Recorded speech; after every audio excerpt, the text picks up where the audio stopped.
حلاوة البحر بالشلفتة والجهجة اللي فيه، كل ما كنت متهجول أكثر وجسمك مملح كل ما صارت رحلتك أجمل وأجمل. فقررت اليوم أتشلفت وأعيش المغامرة معكم في البحر بأماكن مختلفة ومليانة أشياء غريبة. حنستكشف شواطئ وبحار جديدة، وأحلى ما في الفقرة هذه إني راح أغوص في عدة أماكن وبشارككم كل شيء يصير معايا، لأن في الرحلة هذه حرفيا أنا ماني عارف وين رايح. أباخذكم معايا واللي يصير يصير. وفجأة راح نلاقي نفسنا نغوص من مطعم، وبنلاقي نفسنا كمان نسبح في المالديف، وراح نلاقي أشياء غريبة تحت البحر. بس ما علينا من هذه العشوائية كلها، إحنا المهم اليوم نسترخي ونغوص ونتشلفت على خفيف يعني. وعلى فكرة ترى قد سويت هذه الفكرة بأول مقطع لي في القناة، وكان الفيديو جميل وعفوي ومليان فعاليات، ودخلني على هذا العالم الجميل اللي هو عالم اليوتيوب. فاليوم بنعيش نفس أجواء هذا الفيديو بس بأماكن مختلفة وبطريقة مختلفة برضو.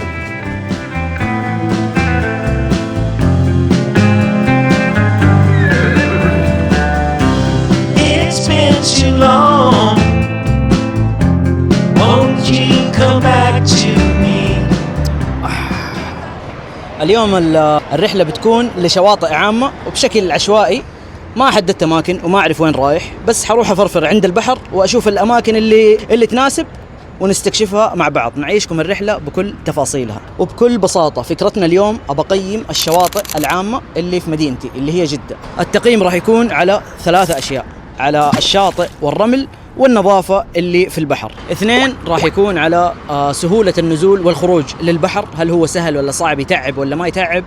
و3 راح يكون برضو على الشعاب المرجانية والمخلوقات والحياة، هل البحر حي ولا مو حي. حنشوف مع بعض ونستكشف. وطبعا زي مقطعي الأول كل الأماكن اللي راح أروحها في البحر راح تكون طقم واحد بس عشان أسرع المغامرة وأعيش الشلفتة بالشكل الصحيح. ويلا بسم الله نبدأ رحلتنا.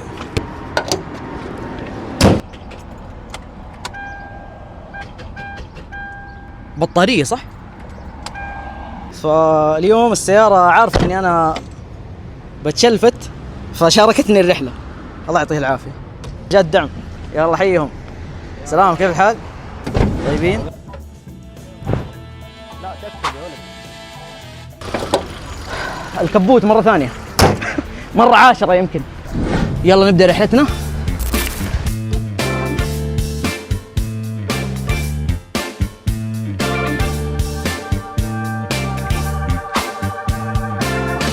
طيب يا شباب، أنا جمعتكم اليوم عشان نصير مشلفتين مع بعض وندور على أجمل بحر ونقيمه مع بعض إن شاء الله. حنغوص، حنستكشف. أنا الفقرة هذه عندي هي المفضلة لي. ليش؟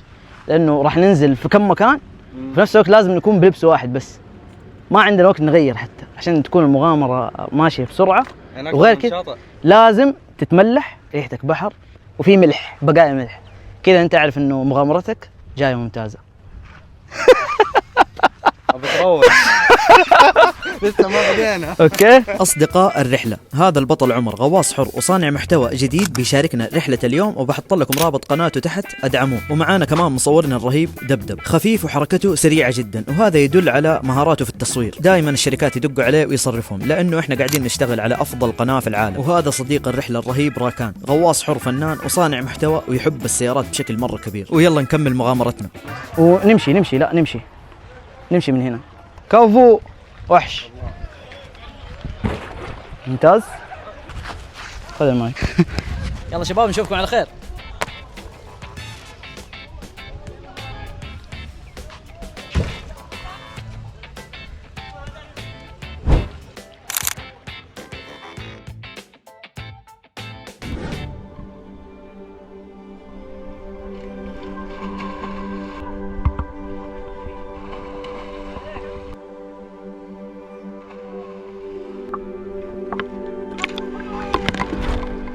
حطينا وجهنا بالمويه وبدأنا الغوص.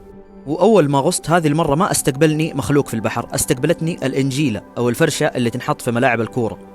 صراحة شيء غريب، يعني إيش تسوي الإنجيلة عند الأسماك؟ ولقيت كمان كفرات سيارات، كمية أغراض كثيرة، تحس إنك في بازار مو بحر. هذا المرجان الأسود يعيش لفترات طويلة ويعيش كمان في الظروف الصعبة زي اللي هنا. وقرأت إنه بعض من دول آسيا يعتقدوا إنهم إذا شافوا المرجان الأسود يعني بيبعد عنهم الشر وبيجيب لهم الخير. استغفر الله العظيم. ونزلت أعدي من تحت هذا الجسر وتذكرت جراند يوم أنزل البحر وأغوص من تحت الملاهي.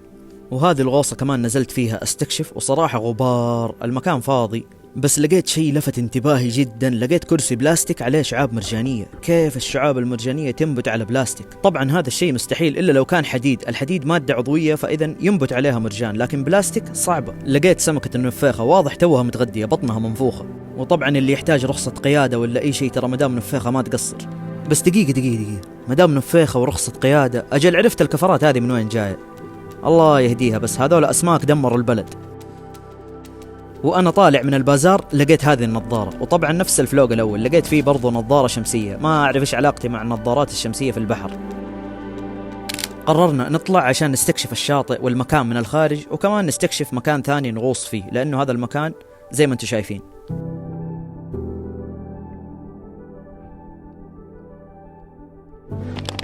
طبعا اللوز والأشياء ذي مفيدة ترى لكتم النفس. تعطيك باور، تديك باور وتخليك تكتم نفسك 4 ساعات 5 ساعات زي يعني. تفضل. عمر تعال اللوز مفيد الغوص الحر. كيف على العمق؟ والله صح العمق بس والله الرؤية مو واضحة وبعيدة كمان، بعيد العمق. شوف فين الكسارة، 400 كيلو هذا بوت. يبغاك تجي غالق قارب والله من جد.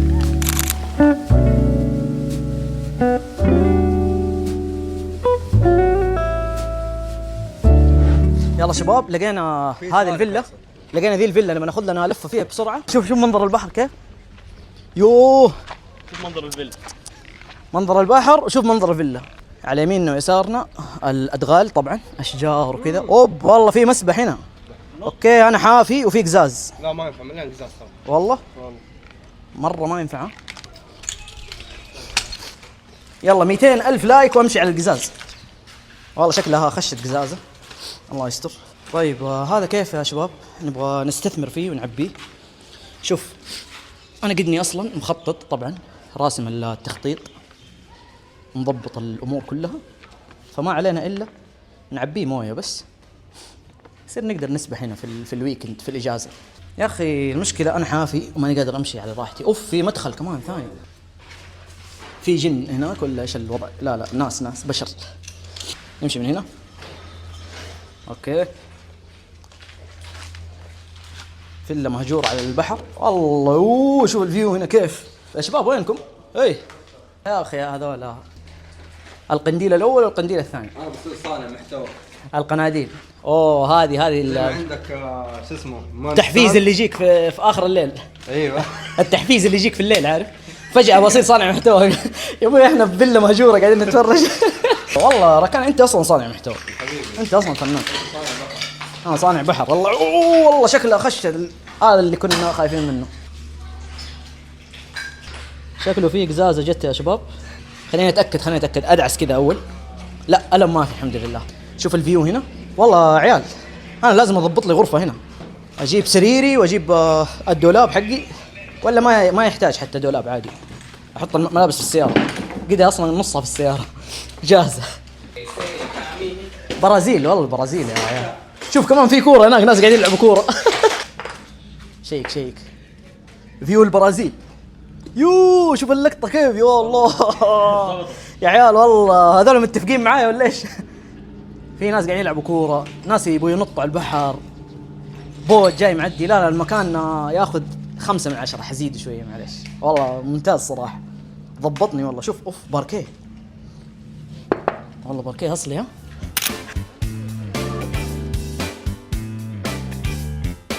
العيال رهيبين هنا في البحر معايا اليوم في اليابسة، والحين لازم ننط البحر. يلا ليتس جو.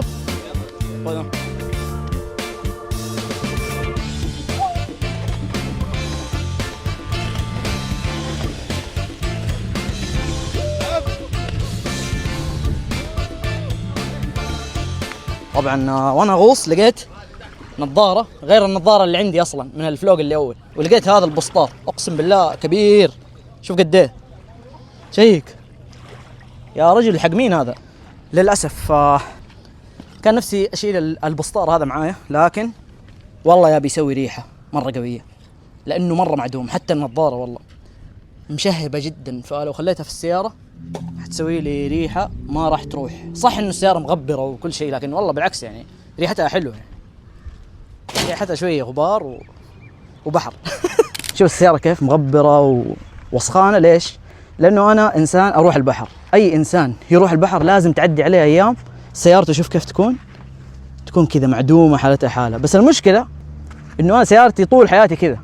البحر كذا يسوي فيك والله يخليك. بس إنه أهم شيء إنك تغوص، يعني أهم شيء إنه توديك وتجيبك. بس سيارتي أنا أحيانا توديك وما تجيبك. أهم شيء توصل البحر، غوص، بعدين دبر أمورك أنت. أرجع ما ترجع بكيفك. على رحلة اليوم.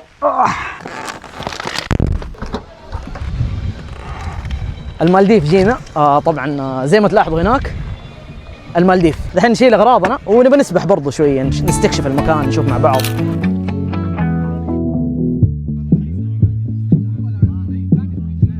والليل لقينا سيارة اسكريم هنا. السلام عليكم. كيف الحال حبيبي؟ أعطينا بالله المانجا. فانيليا وشوكولاتة بس؟ فانيليا فراولة توت. واحد شوكولات وفانيليا.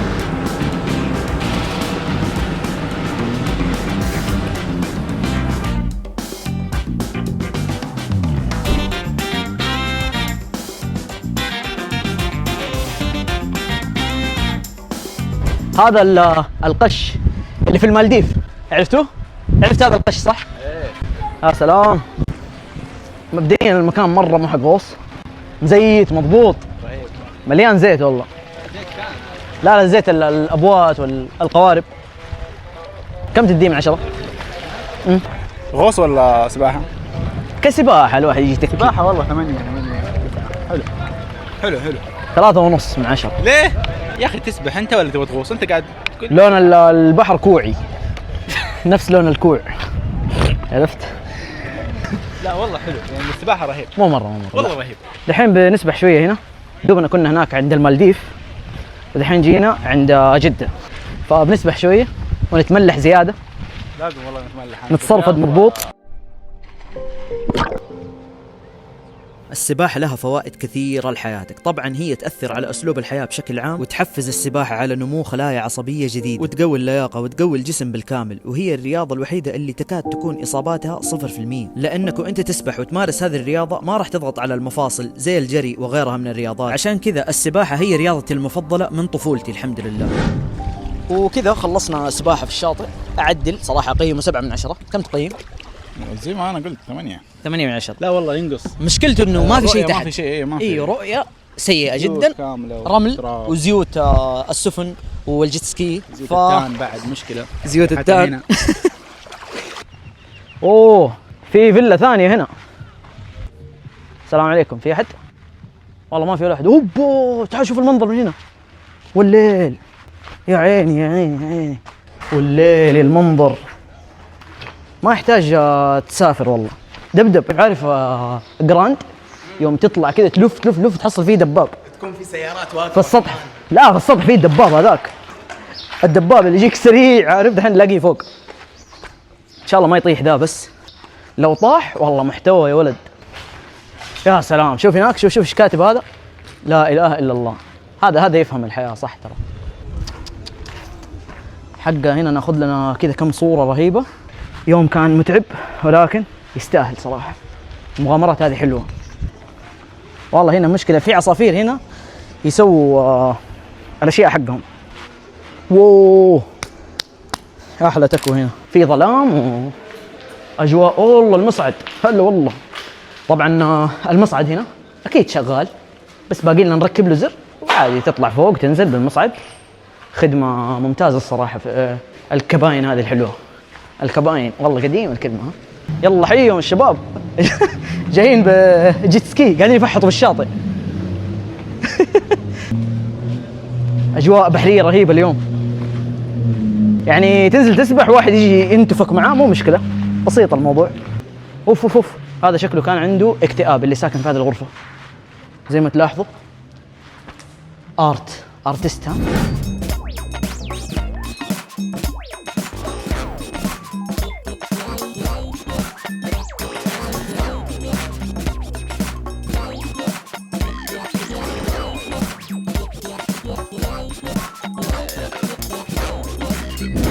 ملحنا يوسف على خفيف والله بس انا شوف كيف يا رجل. شوف حركت انت ما تملح. باقي ملح اصلا، لو تلاحظ في يدي في ملح هنا، شوف في ملح شغال طيب. متبل مضبوط. وما ننسى اهم شيء في الحياه، نظارة الصرفدة. نظارة كمان تاريخية والله.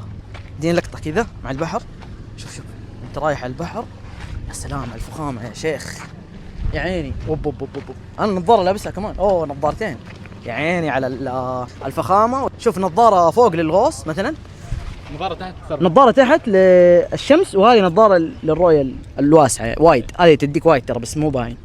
مثلا اول ما اوصل البحر واو شغال. هذه فين تديها؟ اول ما اطلع من البحر، يا سلام. سريعة ولا؟ سريع. اوكي طيب يلا خلينا نروح نكمل نستكشف بحار ثانية. Let's do it.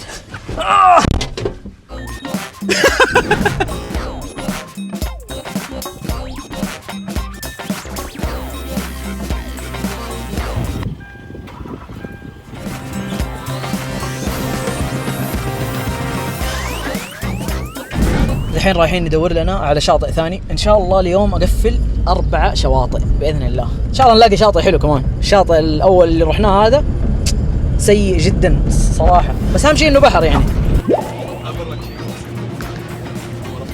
جينا ناخذ مويه واشياء بارده، نشوف لنا عصيرات وحاجات. طيب ناخذ لنا ايس تي بارد، طبعا انا من عشاق الايس تي البارد، وهذه الشركه هذه حلوه ترى. اوكي هذه الشركه مين زيي، اذا في شيء معفط ما اخذه، لازم اخذ شيء جديد.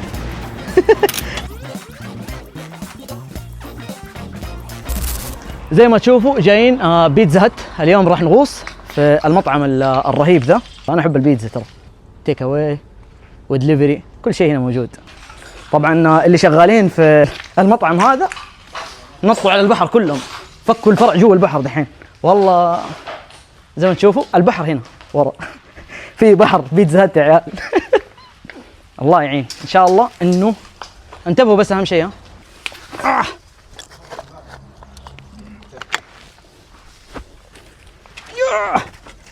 يا سلام والله، شكله البحر جميل اللي هنا. مع اصدقاء الرحله داخلين نغوص في مطعم بيتزا هات اليوم. اسلم دحين. شوف ما دام خشيت من هنا الباك رومز، طبعا تدخل من بوابه تطلع من مكان ثاني، يصير اول ما تغوص حتلاقي ايش؟ بيتزا تحت. واللي شوف الفعاليات اللي هنا، بلا بحر بلا. شوف يا ركان والله ضبطتك اليوم، ما قصرت معك. تعال عمر تعال، يلا روح تحدى مين يطير الثاني. ها ولا شو الحركه الوسخه ذي، يعرفها ترى. هذه ماشي، ما هي زي ذيك اللي تتقلب عليك، فاهم؟ في واحده ثانيه ترفعك فوق. والله فعاليات هذيك. ها والله يا عيال الباك رومز من جد ترى، اقسم بالله. خشينا من بيتزا هات ودخلنا على البحر وجايين نلعب لعبه الحصان. احلام الظهر. شوف الشمس فين؟ اوه. هذه المشكله. شوف هذه ما فيها طاره.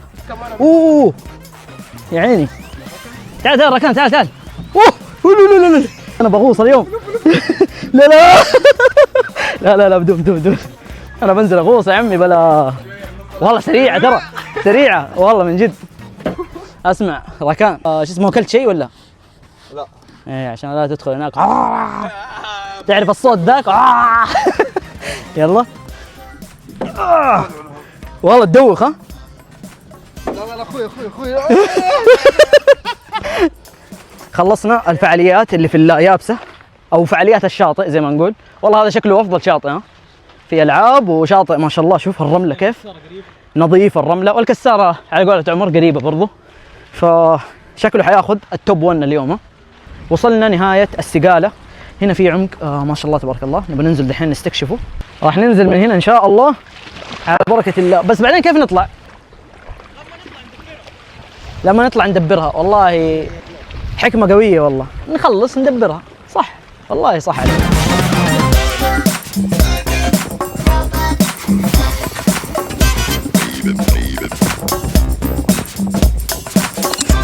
أول ما حطيت وجهي في الموية استقبلني هذا المنظر الخيالي. لما أشوف منظر المخلوقات البحرية وهي تسبح وتطير بهذا العالم، على طول أتذكر مدينة أتلانتس الضائعة. أحس أنه البحر هو أتلانتس، لأنه ما في شيء أجمل منه. وأحس إنه هو الشيء اللي ضايع مننا كلنا.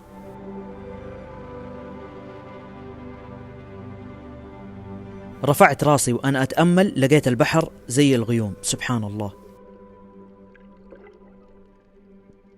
مستمتعين وإحنا نطير ونستكشف هذا المكان. الأماكن اللي أول مرة نغوص فيها في البحر حرفيا كأننا مسافرين لدولة ثانية، لأنه بكل مكان بتغوص فيه بتشوف أطباع وصفات مختلفة من الحيوانات. مو كل الأماكن والمخلوقات نفس بعضها، سبحان الله، لأنه هذا بحر وبقدرة قادر إحنا ما نعرف وين نهايته. من الأشياء اللي أول مرة أشوفها بحياتي هذا المرجان الأسود، شكله غريب سبحان الله، ما قد مر علي مرجان بهذا الشكل.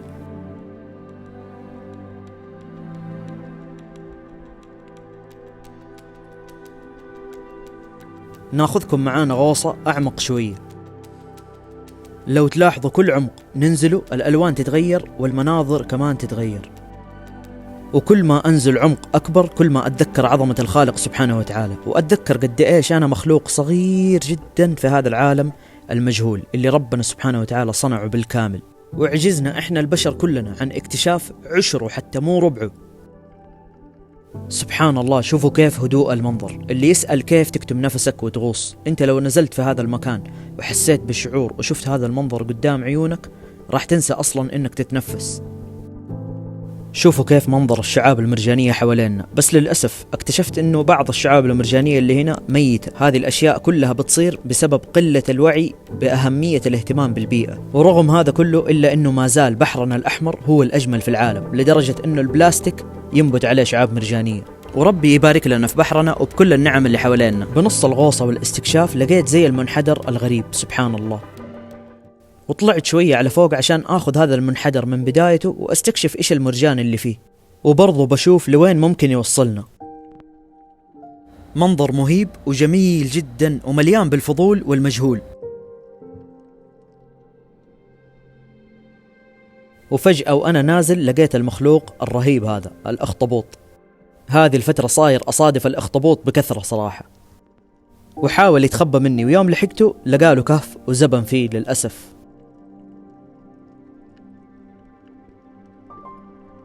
وأنا طالع بنهي الغوصة لقيت هذه السمكة اللي اسمها دوري، اللي تطلع مع نيمو، وعندها زهايمر طبعا، وتتخبى في الكهف أول ما تقرب منها.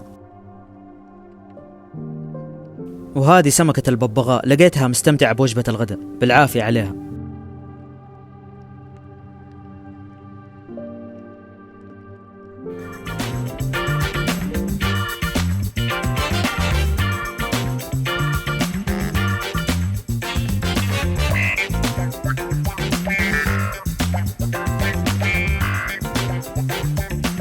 طيب بالنسبة للأعماق والحياة والمرجان في هذا المكان أعطيها 7 من 10. المكان رهيب، فيه أعماق، فيه شوية مخلوقات، أشياء جميلة. وشفنا كمان أخطبوط، طبعا مخلوقي المفضل، عنده 3 قلوب، صراحة عذاب. تخيل عندك 3 قلوب تقعد تحس فيها وتتعب، الله يعينه. ليش 7 من 10؟ لأنه ملوث نوعا ما، في جلبان حق الصيادين وفي أشياء يعني ما لها داعي. أتمنى أنه ننتبه ونركز، لأنه هذا وطنك في الأخير، لازم تحافظ عليه. حتى البحر ترى والأعماق تعتبر جزء مهم جدا من وطنك اللي انت عايش فيه. وبالنسبة لكشاطئ ورمل زي كذا ما شفت صراحة شيء مميز، لكن لقينا ألعاب، فعشان كذا هعطيها 9 من 10 عشان فيها ألعاب رهيبة استمتعنا فيها اليوم. الصعود والنزول للبحر كان متعب شوية، فنعطيه 5 من 10. ويلا نكمل الصرفدة والشلفتة في مكان ثاني.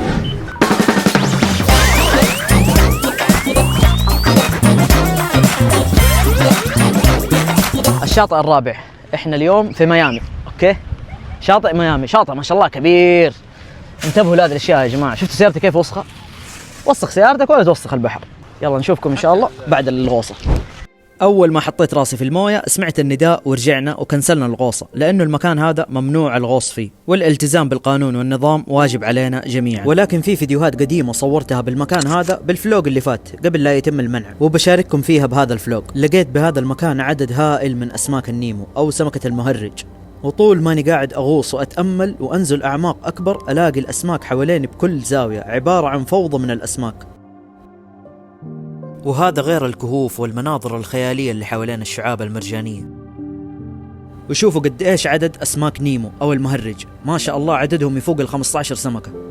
استمتعت جدا بهذه الرحلة، واستمتعت بجمال بحرنا الأحمر ومن الشاطئ بدون لا أطلع قارب ولا بوت. وخلاص كذا هذا بيكون آخر فلوق لي للغوص بالأماكن العامة، لأنها صارت ممنوعة ولازم كلنا نمشي على النظام. وإن شاء الله قادم الأيام يصير فيه تنظيم للغواصين، ويصير نقدر نستمتع بجمال بحرنا الأحمر وبدون لا أحد يخاطر وينزل للبحر وهو مو عارف أي شيء عنه. لسه الرحلة ما انتهت، في مكان ثاني كمان رهيب. أظن إنها مغامرة صعبة اليوم، ربي يحفظنا. اهم شيء المصور لا يطيح. اي والله. ايه عشان الفلوق ينجح ان شاء الله. بس السلام عليكم. مره الخشب ضيق. كيف الحال؟ شوف شيك على هذه الحركه. ووب. يا سلام. ايوه تعال. تعلم الخبره. مثلا هذه أوب. شفت كيف لازم تحط رجلك اول شيء. شباب والله هذه شكلها مره. لا طين ترى بتخش جوا. لا هنا هذا شكله حمام كان ولا مطبخ؟ لا مطبخ. شوف في شاهي، هذا يدل انه هذا كان مطبخ. نفس المسلسل ذاك الكرتون اللي هو الدوجر والكلب، تحس انك في فروم. والله فروم يا ولد النظام. طبعا وضع الخشب هنا كانك في انشارتد زي ما انت شايف، مغامرة وخلاص. هناك تقريبا نهاية الخط كله مكسر هناك، فما راح اقدر اروح كل الغرف. فصراحة مكان تاريخي.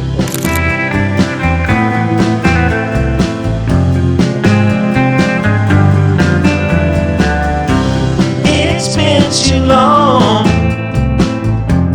Won't you come back to me? If I did you wrong. طيب الحمد لله عشنا اليوم تجربة رهيبة، ما كنا حاسبين حساب لأي شيء راح يصير، واستمتعت فيها الصراحة. استنوني بس. هذا والله تسخين، والله العظيم يا جماعة الخير تسخين، وما سويت أي شيء. يا ولد أنا إيش سويت؟ هذا كله راح أرتب. اشتراك للمرة 999 الحمد لله.